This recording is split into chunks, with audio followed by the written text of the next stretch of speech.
Bye.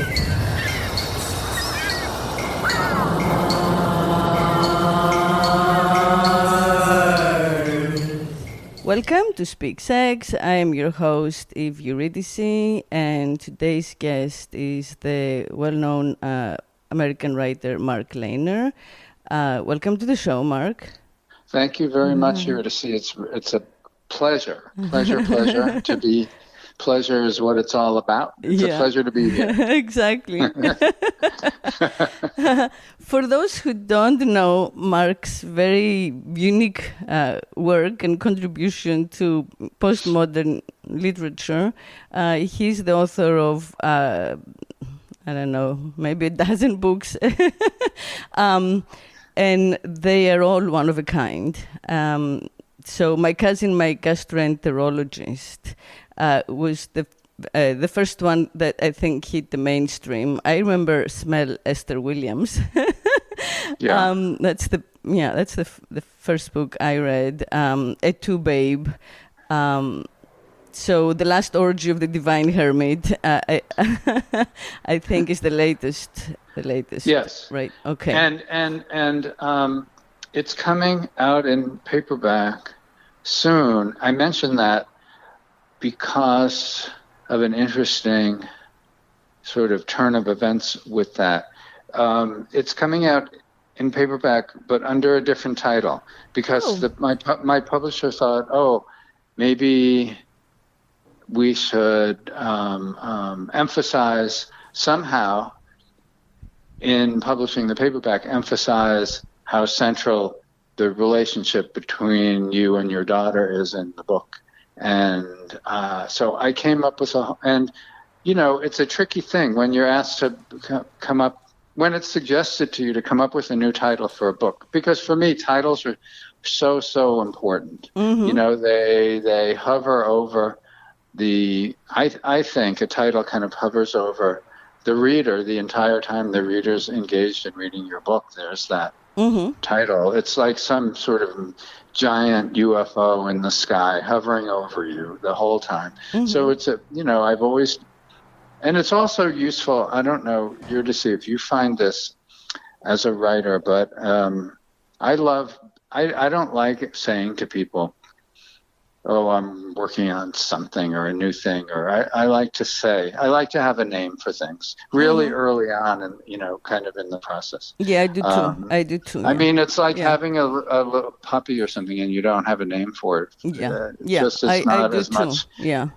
as much fun. So it took me aback a little bit when it was suggested I come up with a new title, and I love the title Last Orgy of the Divine Hermit, and in a way the book is almost a book-length explanation of what that title means in a way. But it was kind of interesting to have to come up with a new title, because it was almost as if, it's a new book in a sense. If it has a new title, it's different. It's a whole different thing. So to end this long digression, the title of the paperback is Daughter Waiting for Her Drunk Father to Return from the Men's Room. That's the title I came up with, the new title. So I love that title too. Yeah, well, that's definitely a much more Mark Leyner title. Yeah, in the sense of your titles are so memorable that even if someone hasn't read the book, or life, brain cells forgets the main story of the book, they will remember the title. I hope. I hope you're right. So this is plus I must say, Last Orgy, why the fuck last? I mean, so good. So it now there is a promise of more orgies of the of the Divine Hermit. Well, also, it always. I don't know. I mean, I don't really remember. I don't know the process. I don't know my own internal process of how I came up with that title, Last Orgy of the Divine Hermit. But I am very interested in hermits and divinity and orgies and and finality, all of which is expressed in that title. But it did always kind of delight me, the idea of a hermit. I mean, what would be a hermit's orgy? Since a hermit is presumably lives in complete solitude. So the combination of the two, I always, gave me pleasure as a reader of myself. So anyway, here but we are. Like a lot of your work is an orgy of a divine hermit, right? So it's like the Ouroboros, like that's how you or no, I think that's a beautiful thing to say. I hope so. I do think all my books, and maybe books altogether, or writing poetry. No, that's wishful thinking. Yeah, Mark. It's wishful thinking. But certainly, I think since I began this as a 16-year-old or 15, 16, 17-year-old, I've wanted, to be a sort of hermit's orgy maker of some sort. Yeah, absolutely. Absolutely. Yeah. And I feel that you probably, I don't know, of course, but I'm just, speculating that you began that book with mortality, more central and than the literary impulse, or at least of equal, course. Right? Yeah. Of course. I think, not to belabor my biography, but I was writing books and doing my thing, and early on had a kind of funny by which I mean kind of unusual kind of public success for a while when books first started coming out, and then sort of settled into my life as a writer and was doing that. At some point, I started doing some work in the sort of movie and TV business, simply as a way to, make some money in order to be able to write my books. Because I had never really wanted to be involved in academia.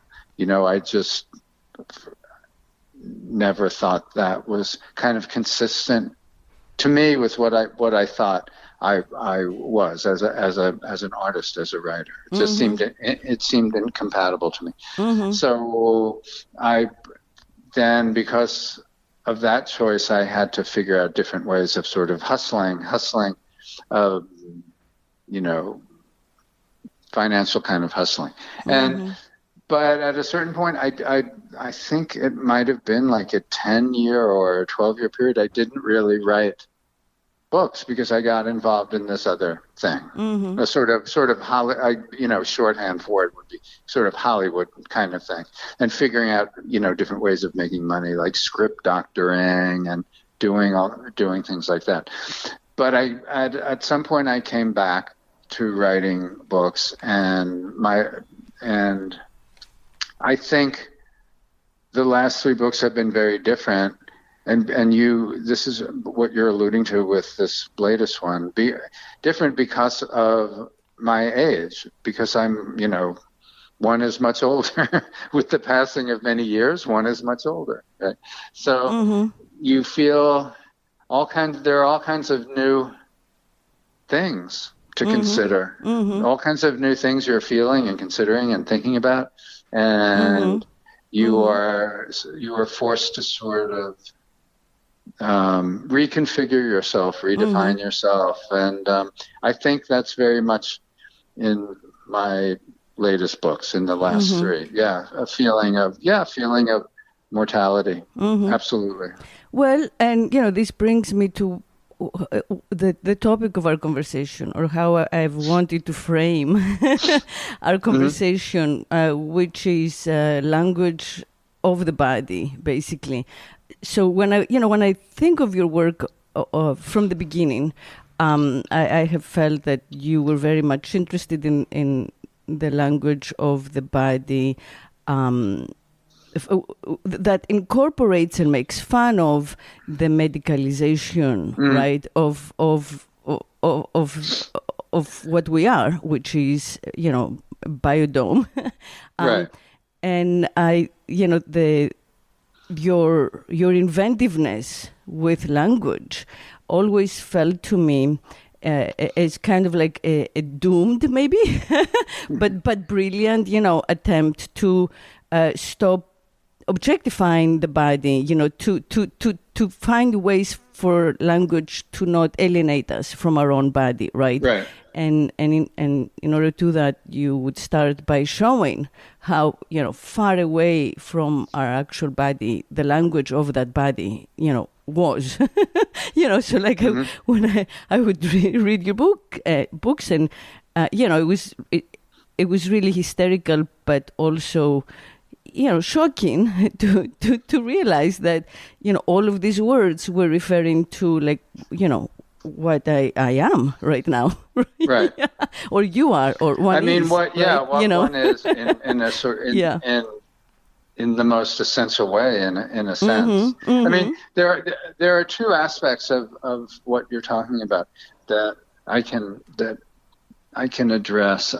One is, I think, very early on, when I was much younger, I really became aware of the ways in which language is used to subordinate people, and the way language is used to maintain a kind of sovereign superiority over people. And I remember once, and this was in college, and I think I was a freshman, and I went to see some professor to talk about something because it was required to have a meeting. I don't even remember what class it was. It might have, I don't know if it was an English class or what.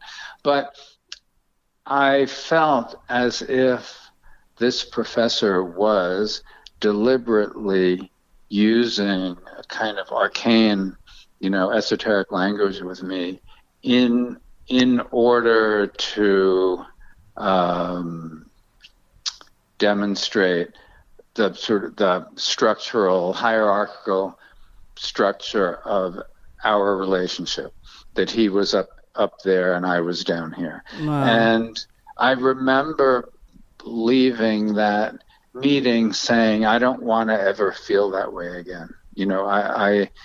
I am going to do something about this. And I started a whole process that I still engage in, of just learning words when I come upon them that are, that I don't know, that are foreign. I want to put a parenthesis here that matters, historically, because we are in this exact, political moment, and we have been since the Trump election, right? So for the past, 5 years, 6 years, there is precisely this sort of like churn in the culture, where the superiority of the hierarchy of what the populists have come to call the elites, is no longer taken for granted, and is no longer easily subordinated, and there is a shift back and forth. Which side is on whose side, right? And we're trying to keep politicizing between these two very limited parties. Right. Something that's actually, I think, really widespread.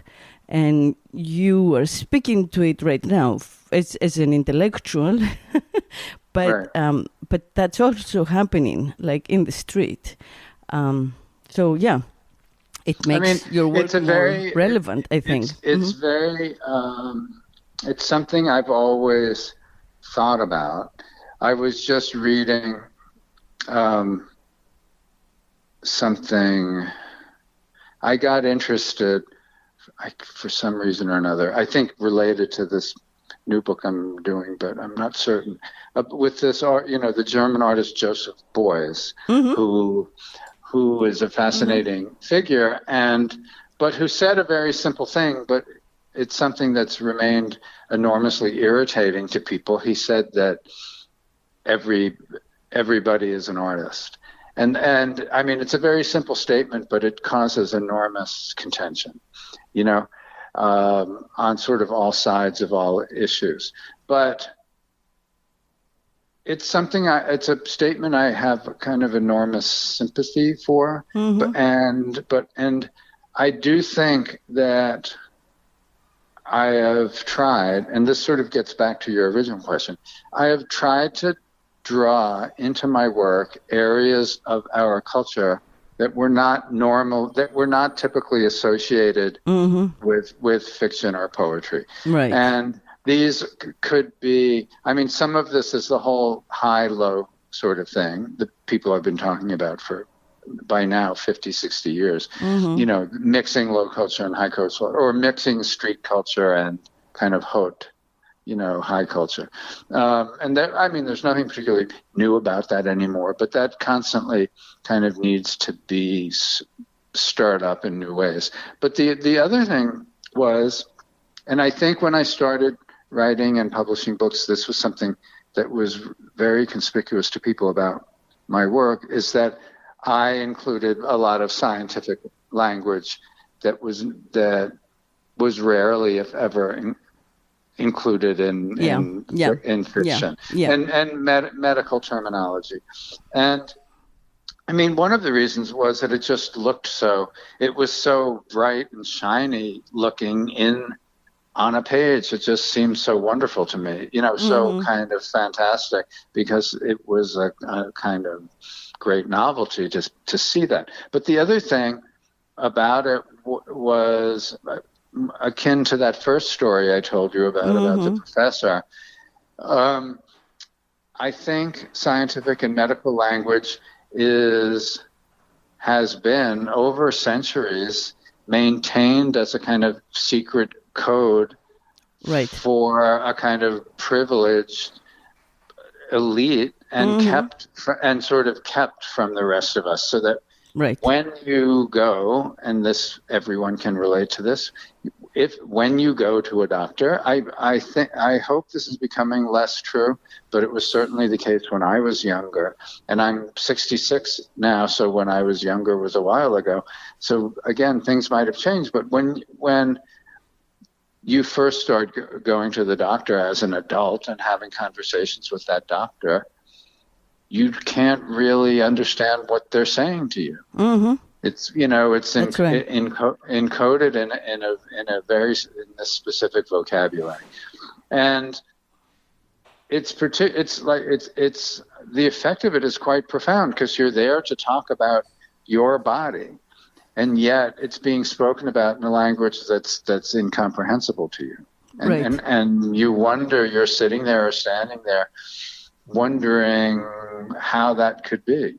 How could this conversation be going on about my very body in a language that I'm so alienated from? Exactly. That's the word. That's the word. Yeah. The alienation. So it was important to me, in a kind of socio-political way, in addition to just an aesthetic way of when I said, well, it was a wonderful, bright and shiny thing. In addition to that, it felt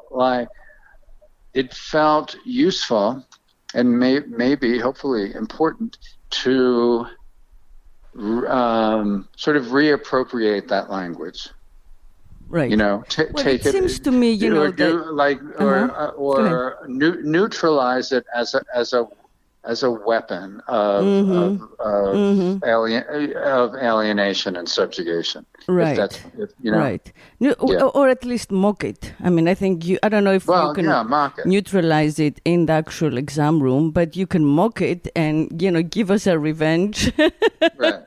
Now, the other thing I wanted to address in your question, and this we could talk about for many, many, many, many hours, if not days and weeks. Okay, that sounds fine with me. Is when we talk about the body and my work, I've always thought I hoped and endeavored to make a kind of writing that a reader would respond to, would experience in a bodily way. So it's not only a matter beyond the fact that I talk about bodily processes or talk about anatomy or use sometimes vocabulary terminology that we associate with science or medical arena. Even more central to me than that is this other idea that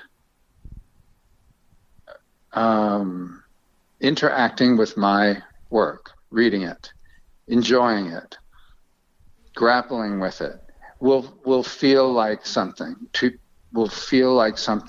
a person's body, in the sense, and I mean, this is not so strange. It might be strange for people to associate reading and a bodily reaction to it, but if we think about the way we respond to music, a lot of that is through our bodies. And I understand that. Again, I personally understand that, but I do also think that it's like a very ambitious goal.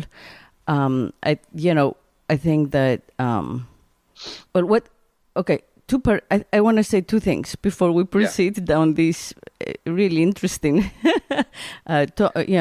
topic. But regarding what we were saying before, I just want to add that this medicalization of our body, it seems to me like a post-Enlightenment continuation of the Catholic churches and other churches, repression of the body, in like spiritual terms. So as we enter the industrial age, and we migrate for work, and that control weakens, right? Then it gets replaced by the control of like the science and scientific elites that still continue the kind of like turning the body into an object.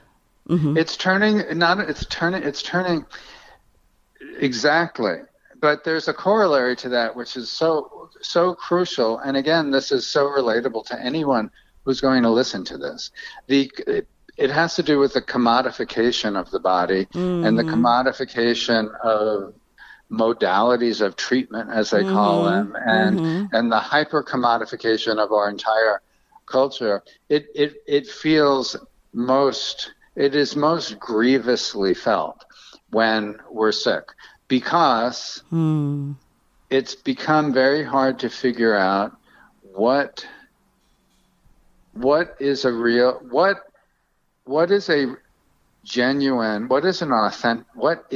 authentic, humane medical response to something you're presenting a doctor with, and what is a form of marketing. Right. And marketing treatments and marketing services and marketing tests, so that getting back to this language, if you're told, oh, you have some word that ends in osis, some kind of, oh, I suspect that you have blank osis. I want you to get this imaging or this test or this thing, which brings up a whole slew of other words for the imaging equipment and for the tests they're doing, because I want to just eliminate the possibility that you have more language, which is more grotesque and ominous, and you're just thinking, this is becoming an immensely, first of all, it's frightening. And also, another frightening aspect of it is this is going to be immensely expensive, because, these things that are being discussed in all this arcane language is, speaking of grotesquely expensive in this country. So there are layers when you talked about the church and the objectification of the body. That very effortlessly, seamlessly evolved into a complete commodification of the whole process of healing. And and beauty. So we have the what is illness, and what is disease and what is ease as one question that they've completely colonized. And then the next question, which is again, like what St. Augustine was struggling over, like why do I have to need, right, this thing, the fertile female thing, right? Continues in the medicalization of beauty. So you have people. I live in Miami. I would tell you that maybe 90% of the women I know and I'm fond of, from every socioeconomic group, have had some type of like cosmetic surgical intervention, right? So not only the extreme medicalization of discomfort, and disease, but also of beauty and desire and right eros. And it's quite extraordinary. I think things that we fairly recently thought of as simply evidence of aging and nothing particularly alarming are now quote unquote treatable, and people will tell you, why don't you go in and get that taken care of? Why don't you just go in and get that lasered away? Or freshen whether up. They're in Miami, they call blood. it freshen up. I went to the operating room to freshen up. And the interesting thing about it is that whereas this might have once just been a kind of vain hobby of very rich ladies on the Upper East Side in Manhattan, now it's everyone, including very young people. I mean, obviously, very young people, it's marketed to, our culture, to women more. But my daughter, who's 20, is going to be 29 at the end of this month. But she and her friends, I think they all go in and get little things now and then, like filler, Botox filler, things like that. I mean, everyone. Yeah. And we're talking about, these are babies, these are young girls, they're not girls, young women. Yeah. And it's again, you're so right to bring that up, because again, these are interventions that are being, and I'm not saying there's nothing wrong with it. I'm not criticizing people for indulging in any of this, but it's certainly, I think it's wrong, but I don't think it's wrong on behalf of the people. First of all, I don't think it's wrong on behalf of the people who go and do it, but I do think that on a systemic level, the marketing of it is, right? Of course, because first of all, it's And it has brought us to this moment where no one knows anymore what's true, right? So no one knows what's true, but Eurydice, there's another thing that's not, I think that's a really a deep problem with it, which is that instead of experiencing the constant changes in one's life and one's body as a kind of something marvelous, and having a kind of sense of wonder about it, and looking at yourself in the mirror and saying, and seeing this combination of the face you saw when you were 5 with a whole life lived that you can see in your face, and seeing both, and seeing the sort of multitude of selves that you've become over the years. Instead of that, which I think is really a kind of wondrous thing, instead of that, there's just this mania that's been sold to us about trying to maintain the face you had when you were 17 through the entirety of your life. And I just think that's a shitty way of living. Oh yeah, Oh yeah. And it's futile. You're not going to win. Right. You know, It is futile.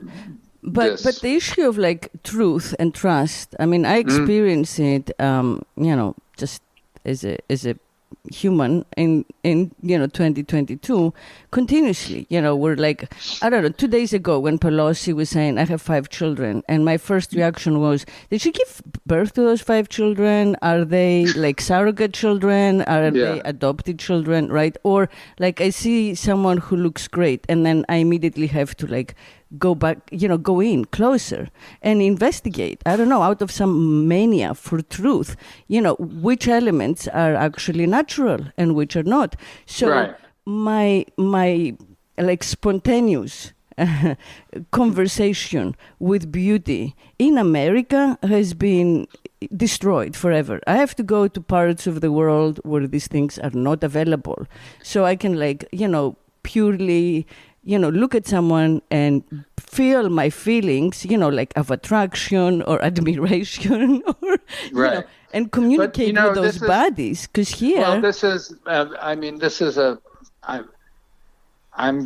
going to say something, and maybe it's just me, as people say. Maybe this is just a personal erotic preference of mine. But I think, and you can tell me how you feel about this. I mean, since sex is in the title of your show, your podcast, I think it's so much more erotic to encounter a person who has a look of truth, as we're talking about, in whom one can see the struggles of a life, rather than this other thing. Rather than seeing this sort of completely homogenized, idealized version of, it's really, there's a kind of, really perverse kind of almost pedophilia in it. Oh yeah, of trying of an ideal of beauty being youth and childhood. I just think there's something gruesome about it. I agree.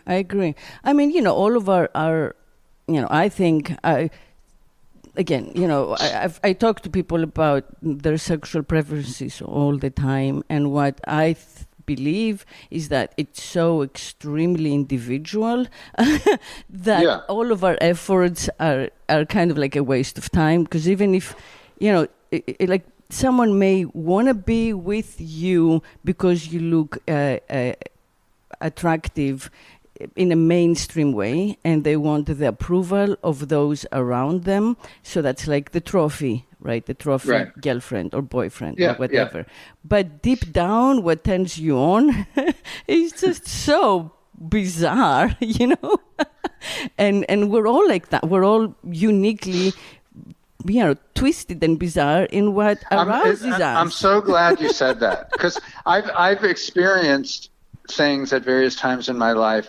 I mean, I've had terrible experiences sometimes with people. I just mean in the course of life. I'm not talking about romantic or sexual. I'm talking about having, in business, in some kind of interaction, and then finding that in this deep sort of in the sort of dark labyrinth of one's desires, that you find yourself fantasizing or desiring this sort of terrible person, that you've had a terrible experience with. And I'm talking about, talking about, this could be like a salesperson at a store or a distant aunt in your family, it doesn't matter.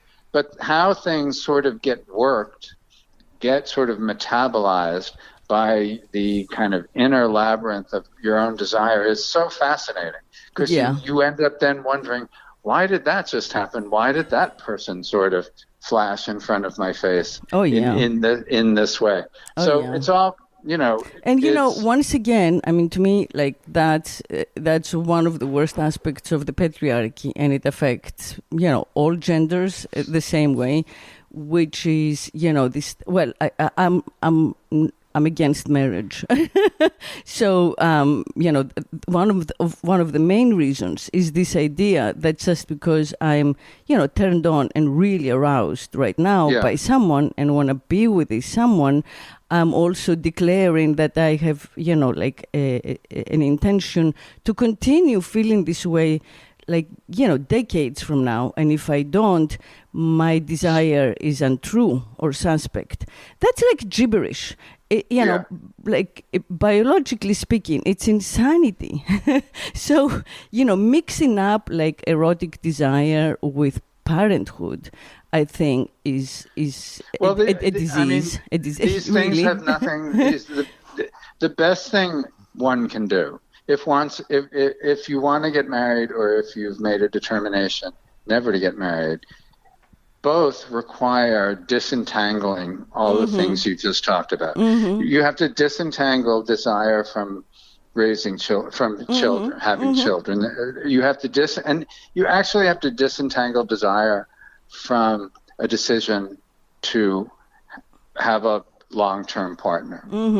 Because there are other things that are involved that can make long-term relationships, marriages, viable, which are a kind of really a deep solidarity with a person, et cetera, et cetera. There are all kinds of things that can make that, I think, a sort of feasible arrangement. But if you begin to bring in sexual desire and stuff like that, you're out of your mind. Yeah, I mean, people who tell me, or you go out of your mind. I mean, the thing is enough to, there are divorce people who will say is enough to drive you nuts. You'll meet people. I'm sure you've met people, or may have friends, and they'll say, "Oh, this is the most wonderful marriage. I don't ever feel the need to look at anyone, and I'm complete." All that kind of stuff, and we're the same way we were as 40, 50 years ago, or all these things. And you just look at them like they're either lying or they're out of their minds. Yeah. I think. Yeah. Well, I find it difficult. I personally, of course, I support like people being partners and couples, and if you can find someone to handle life with, that's wonderful. But what happens is that the moment we enter this kind of like formal, legal marriage vocabulary, then all of these assumptions that we have from our childhood, from the culture, the media, and everything that has gone down like the epigenetic route for the past handful of generations, they they kind of like pop up unexpectedly when you're at like your most vulnerable, right? And you find yourself like betraying your deepest like beliefs basically, and acting out like someone you don't want to be, and it's because you've put yourself in that setup, right? Yes, no, it's exactly right. And you're exactly right. In what you originally, the sort of premise of your statement just now, yes, there can be wonderful partnerships. I have a very wonderful marriage, and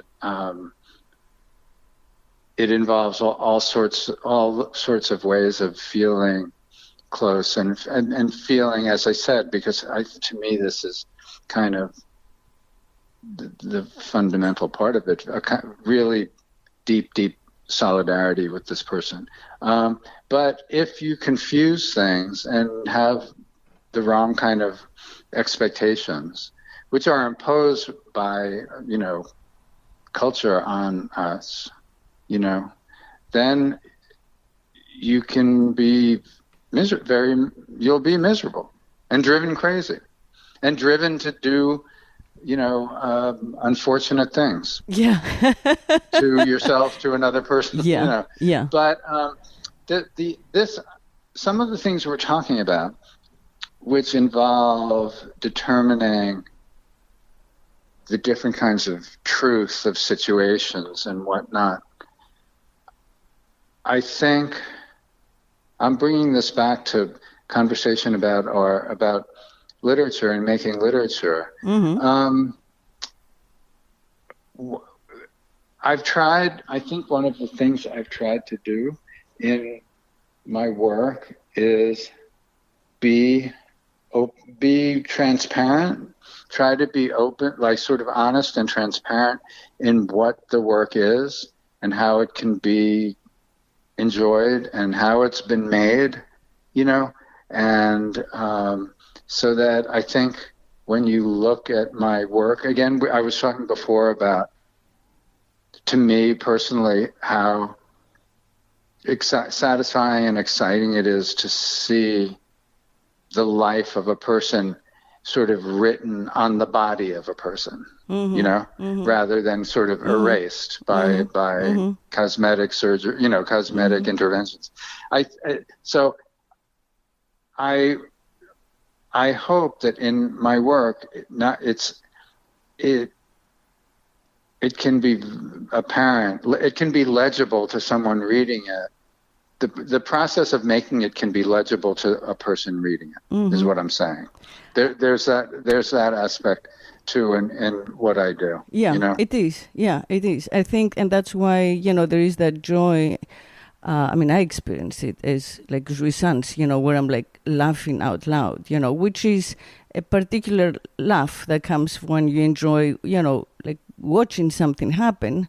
That's like pretty unique. Yeah, well, right? Getting back to Oh, but I want to run this by you. So enjoying something physically, laughter is a very physical. Yeah. So that's response. what I want to. Yes, ask me. Tell me. I don't want you to forget. So when we talk about you and I. Okay, I'm backtracking for a second. You and I met a long time ago because we had the same mentors. Ron Sukilik and Steve Katz, right. And in fact, Ron, both of whom are departed. Yes, are gone. Yeah, yes. I did see Ron, physically devolve with that muscular inclusion. He visited me in Miami with a cane, and I did. Yeah, it's. And Steve, and Elkin with MS, in the wheelchair. Yeah. But anyway, those are all moments where, like, great minds, and the bodies they're trapped in, shock the consciousness, But in any case, when we, when Ron gave my graduate thesis basically to that contest, without me knowing, and Fred Tatton chose it because he hadn't liked any of the submissions, and so my thesis was published, and then the Virago book came out. I felt progressively from then on until I pretty much stopped publishing fiction, this kind of like, painful conundrum, and I have felt it even with the podcast, right? So it's something that has stayed with me the length of my creative life, and I have done a lot of writing that I have not published. I have not shown to publishers, and the reason is this. I would like it to be published. I just haven't decided whether that should be while I'm alive. And the reason is what is my version of what you mentioned, which is, how do you get the writing to be experienced by the reader in a bodily way, right? To be a physical experience. So in my case, that was something that consciously or unconsciously I really did.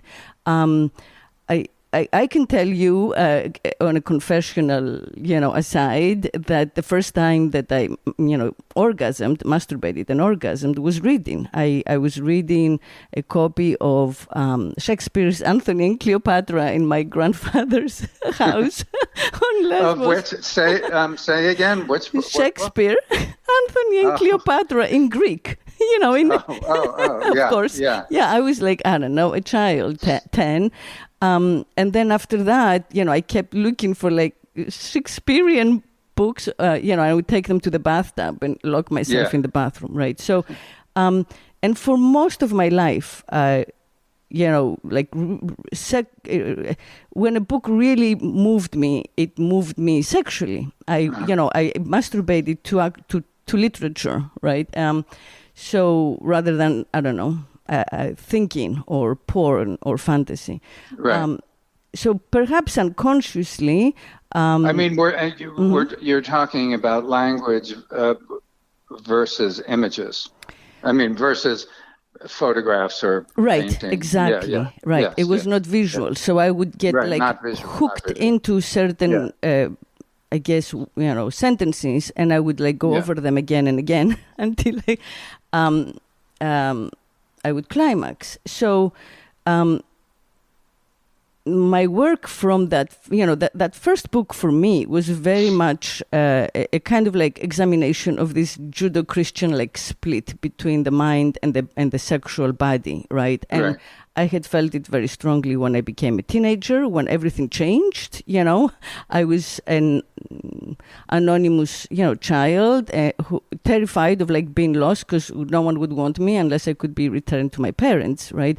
And my only value was intellectual. If I was smart enough for my dad to include me in his life and endeavors, and then suddenly the body changed seemingly to me overnight with none of my doing.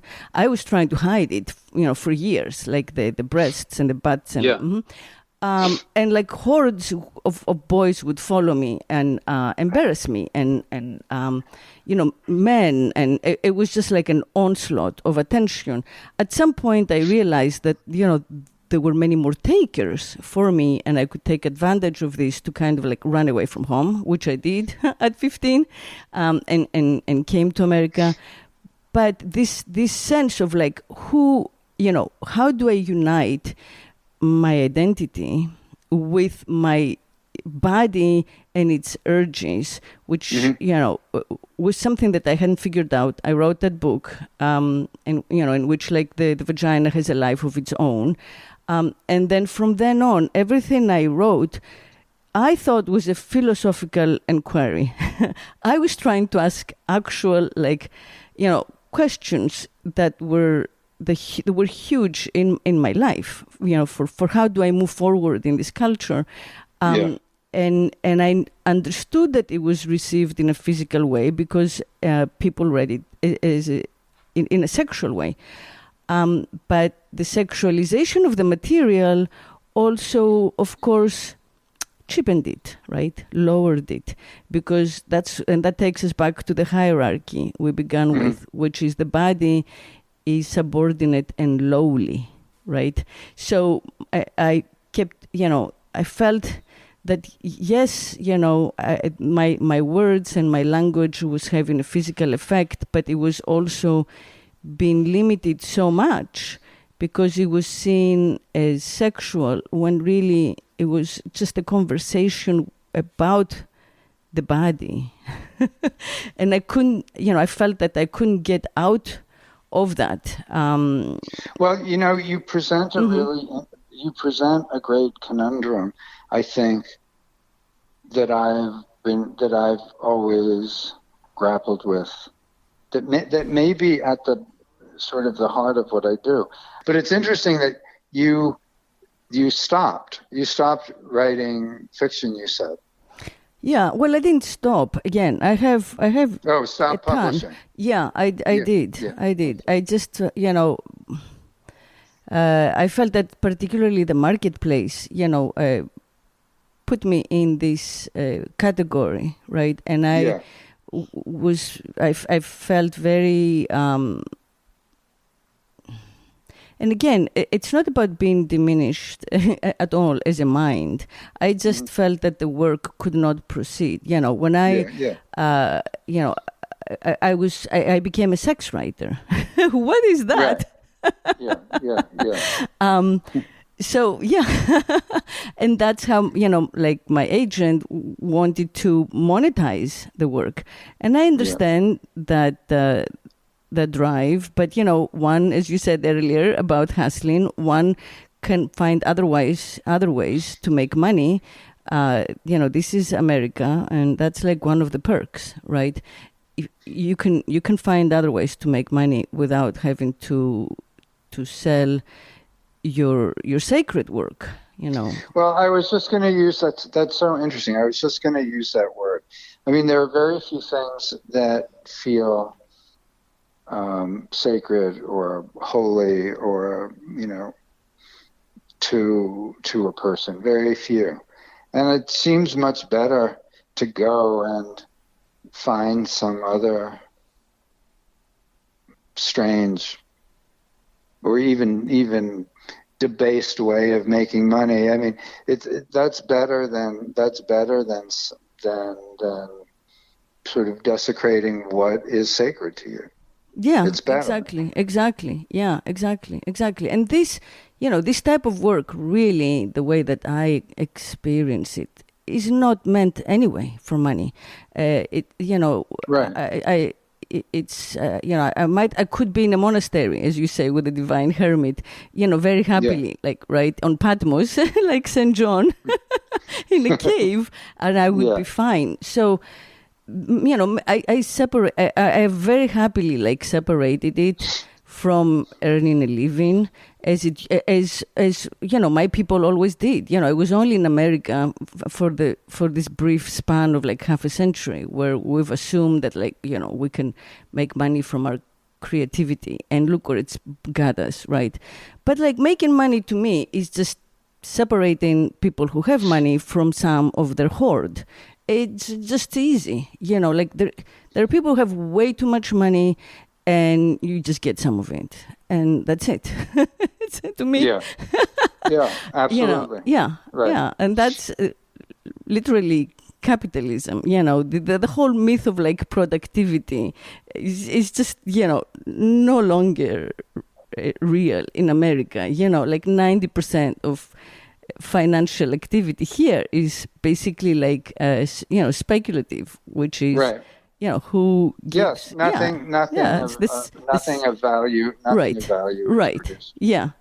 If we lived in an actual economy, I mean value in the way you're talking about it, something that would be of some value to another human being. I'm not talking about art or intellectual work. I'm talking about even the creation of just a useful utilitarian object. I mean, as you said, 95 or whatever percentage it is of what happens out there now is a speculation. Yeah. Leveraging, sort of leveraging money to make money. Assets and the accumulation of assets to generate money. Yeah. But and you know what? And faith-based. And damn it, if we can't, I mean, people like us, we can make up faith. Again, speaking about sort of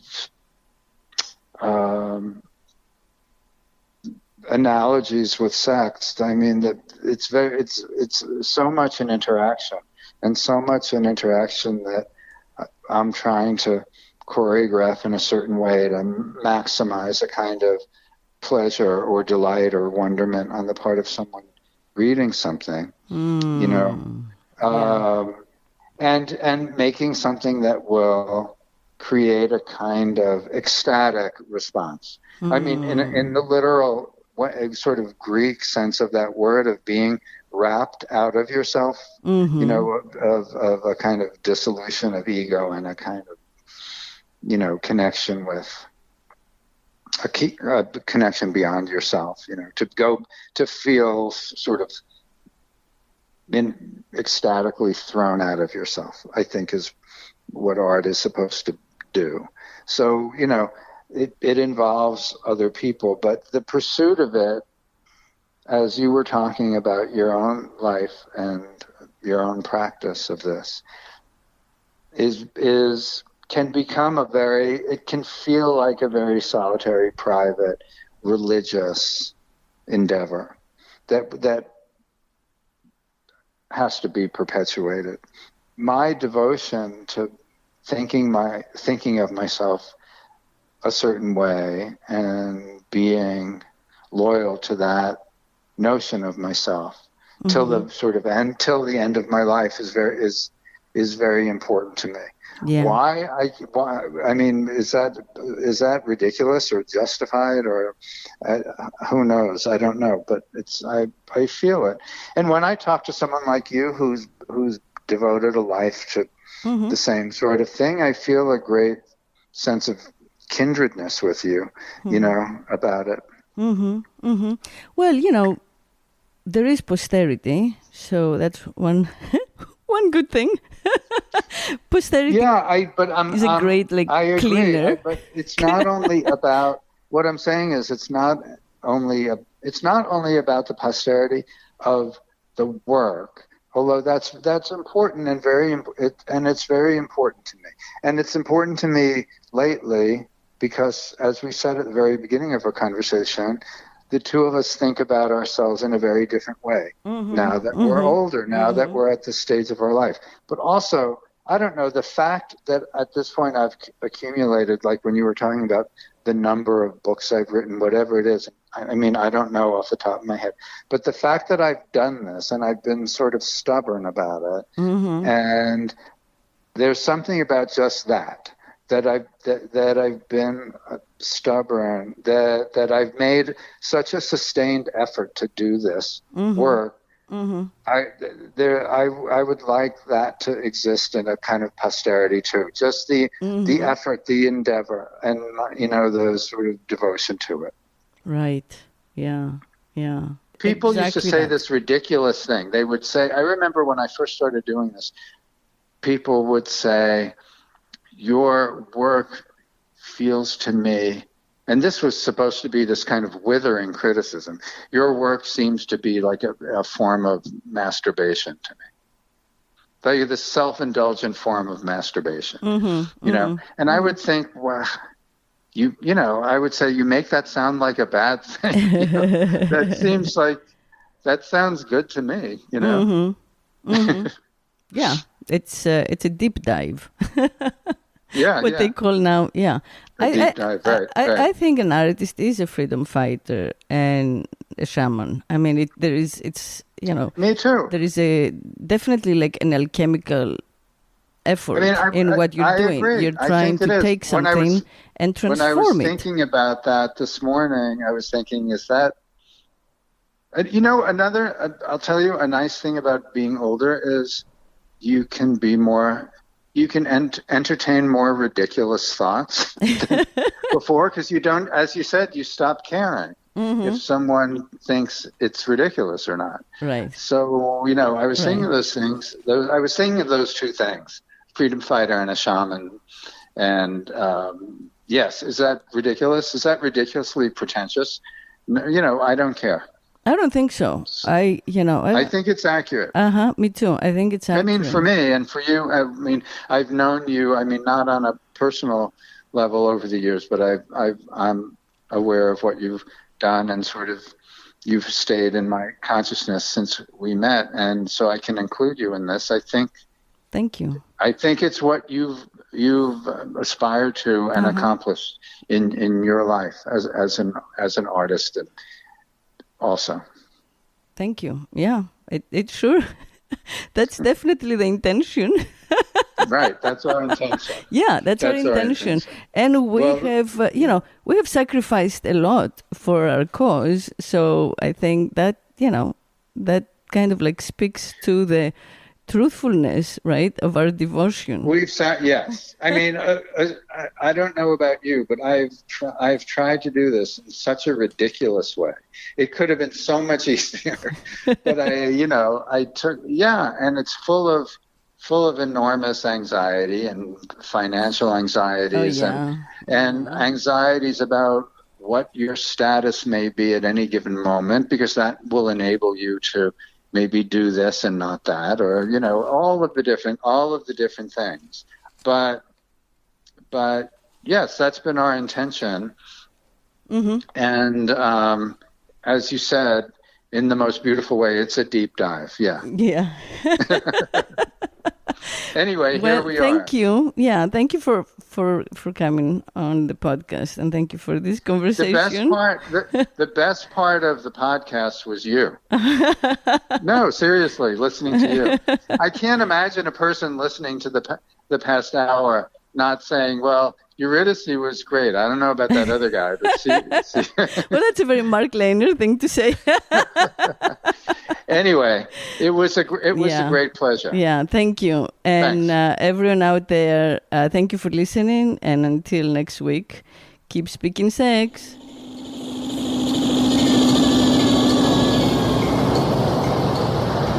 If I could make love incessantly, I would be God.